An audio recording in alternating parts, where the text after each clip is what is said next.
ഇന്ന് ഞാൻ സംസാരിക്കാൻ പോണ എൻ്റെ കീസ്റ്റോയുടെ ഹൈബ്രിഡ് സൈക്കിളിനെ പറ്റിയാണ്. ഇത് ഞാൻ മേടിച്ചിട്ട് ഏതാണ്ട് 6 മാസം അടുപ്പിച്ചായി. ഏതാണ്ട് 13,000 രൂപയ്ക്കാണ് ഇത് കടയിൽ നിന്ന് ഞാൻ മേടിച്ചത്. ഇതിൻ്റെ ഇപ്പോൾ ഒരു ഓവർവ്യൂവും ഇതിൻ്റെ ചില ഗുണങ്ങളും ദോഷങ്ങളും പറയാനാണ് ഞാൻ ഉദ്ദേശിക്കുന്നത്. ഈ സൈക്കിൾ ഞാനിപ്പോൾ ഏതാണ്ട് 500 കിലോമീറ്റർ കൂടുതൽ കവർ ചെയ്ത് കഴിഞ്ഞു.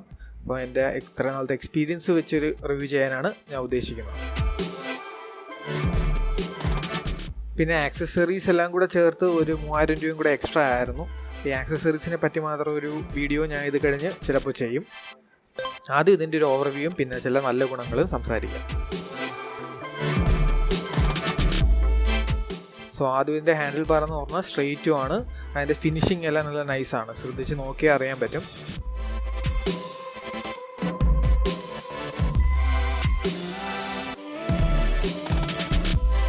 പിന്നെ ഫ്രണ്ടിൽ 2 ഷിഫ്റ്റേഴ്സ് ഉണ്ട്. പിന്നെ ഇങ്ങനത്തെ റിവ്യൂസ് ഇനിയും കാണണമെന്നുണ്ടെങ്കിൽ ലൈക്ക്, സബ്സ്ക്രൈബ്, പിന്നെ ബെൽ ബട്ടണും കൂടെ നിൽക്കുക. ടോട്ടൽ 21 ഗിയേഴ്സ് ഉണ്ട് ഈ സൈക്കിളിൽ. ഫ്രണ്ട് ഷോക്ക് അഡ്വക്കേറ്റ് ആണ്. അത്യാവശ്യം ഗട്ടറിലൊക്കെ വീഴുമ്പം നല്ല രീതിയിലുള്ള കുഷണിങ് തരുന്നുണ്ട്.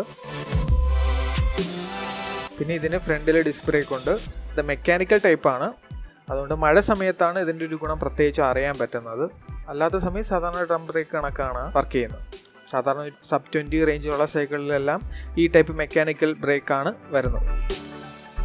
പിന്നെ ഒരു പോരായ്മ പെട്ടെന്ന് പറയാം, ഇതിൻ്റെ ഫ്രണ്ടിലുള്ള ആ ഒരു വീല് ക്വിക്ക് റിലീസ് അല്ല. സോ പാച്ചായ ഇളക്കി പാച്ചൊട്ടിക്ക് അല്പം ബുദ്ധിമുട്ടാണ്. പക്ഷേ സീറ്റിൻ്റെ അടിയിലാണെന്നുണ്ടെങ്കിൽ ക്വിക്ക് റിലീസാണ്. സോ അഡ്ജസ്റ്റ്മെൻറ്റിനെല്ലാം നല്ല സൗകര്യമാണ്. ഇതേ മെക്കാനിസം വീലിൻ്റെ സൈഡിൽ ഉണ്ടായിരുന്നെങ്കിൽ നല്ലതായിരുന്നു. പിന്നെ ഇതിൻ്റെ വീൽസ് എന്ന് പറയുന്നത് ഡബിൾ വാൾഡ് അലോയ് വീൽസാണ്. സോ തുരുമ്പെടുക്കത്തില്ല.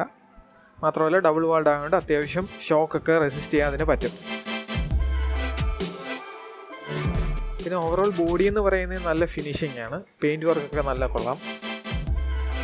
പിന്നെ ഗിയർ സിസ്റ്റവും ബാക്കിയെല്ലാം സാധാരണ ഒരു ഗിയർ സൈക്കിളിലുള്ള കണക്ക് തന്നെയാണ്.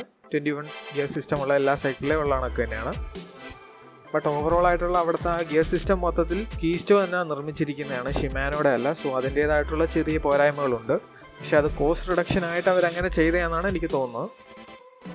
പിന്നെ ബാക്കിലും ഡിസ്ക് ബ്രേക്കാണ്.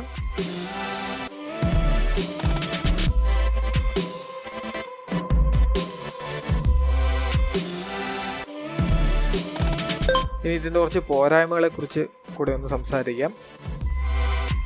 നേരത്തെ പറഞ്ഞു പോയിട്ട് മെയിനായിട്ടുള്ള പോരായ്മ ഇതിൻ്റെ ഗിയർ സിസ്റ്റമാണ്. Gear system usually Shimano build ചെയ്ത ഗിയർ സിസ്റ്റവുമായിട്ട് കമ്പയർ ചെയ്ത് കഴിഞ്ഞാൽ അല്പം ക്വാളിറ്റി കുറവാണ്.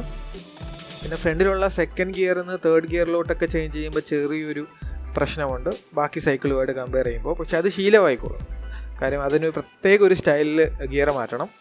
പിന്നെ വേറൊരു വിഷയം, ഗട്ടറിൽ വല്ലതും വീണ് കഴിഞ്ഞാൽ ആ ചെയിൻ ഇളകി ഇപ്പോൾ ഈ സ്ക്രീനിൽ കാണിക്കുന്ന ആ ഒരു ഗ്യാപ്പിലോട്ട് വീഴാനൊരു ചാൻസ് ഉണ്ട്. എനിക്കൊരു 5-6 വട്ടം സംഭവിച്ചിട്ടുള്ളൂ. പക്ഷേ എങ്കിലും അതൊരു പോരായ്മയാണ്. പിന്നെ ഈ സ്റ്റൈല് മൾഗാർഡ് ആയതുകൊണ്ട് ചെളി തെറിക്കാനുള്ള സാധ്യത അല്പം കൂടുതലാണ്.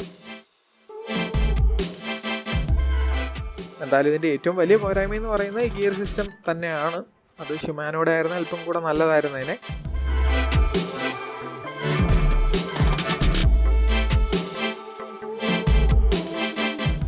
പിന്നെ ഫ്രണ്ടിലെ ബാക്കിലെ ഡിസ്ക് ബ്രേക്ക് ആണെങ്കിൽ ഇതിൻ്റെ ബൈറ്റ് അല്പം കൂടെ കൂടുതലായിരുന്നെങ്കിൽ കൊള്ളായിരുന്നു ചില സിറ്റുവേഷൻസിൽ.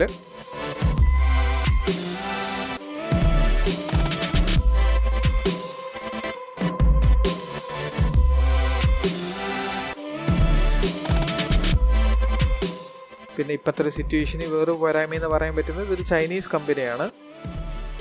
ഇപ്പോൾ തന്നെ നമ്മൾ ശ്രദ്ധിച്ച് നോക്കിയാൽ അറിയാം, അതിൻ്റെ അകത്തുള്ള വെബ്സൈറ്റ് എന്ന് പറയുന്നത് ചൈനയുടെയാണ്, .cn. അപ്പോൾ അത് നിങ്ങൾക്കതൊരു പോരായ്മയെ തോന്നുകയാണെങ്കിൽ ഇത് ഞാൻ സജസ്റ്റ് ചെയ്തിട്ടില്ല. പക്ഷേ ഈ റേഞ്ചിൽ മെയ്ഡ് ഇൻ ചൈന സൈക്കിൾസ് മാത്രമേ ഇത്രയും ഫീച്ചേഴ്സോടെ കിട്ടത്തുള്ളൂ. അതാണ് ഇതിൻ്റെ ഒരു പ്രശ്നം. വേറെ അല്ലാതെ ഒരു പ്രശ്നങ്ങളൊന്നും പൊതുവെ ഇതിനെക്കുറിച്ച് എനിക്ക് പറയാനില്ല. അപ്പോൾ ഇതാണ് എൻ്റെ ഈ സൈക്കിളിനെ പറ്റിയുള്ള ഒരു റിവ്യൂ. ഈ എപ്പിസോഡ് ഇഷ്ടപ്പെട്ടെന്ന് വിചാരിക്കുന്നു. ഇതേ കണക്ക് ഉള്ള കൂടുതൽ റിവ്യൂസും ഞാൻ ഇനിയിപ്പം ചാനലിൽ ഇടുന്നതായിരിക്കും. എന്തായാലും അടുത്ത വീഡിയോയിൽ കാണാം.